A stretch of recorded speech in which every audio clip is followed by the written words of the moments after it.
Hi,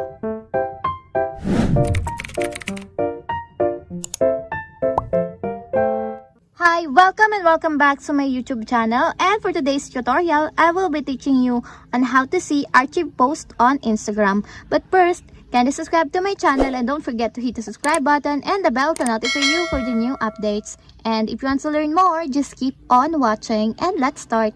So for today's video, gagamit tayo ng Instagram application. So i-open na natin. So pagka-open ng inyong Instagram application, pumunta agad kayo dun sa inyong profile. Then after none, hanapin nyo yung 3 horizontal lines na nandito sa upper corner ng inyong screen. Then i-click nyo. Then pagka-click nyan, may magpa-pop up na option.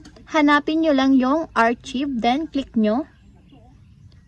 Tapos dito lalabas yung picture na in-archive ninyo. Tapos i-open nyo lang siya. So ayan. And that's it. We have successfully see archive post on Instagram.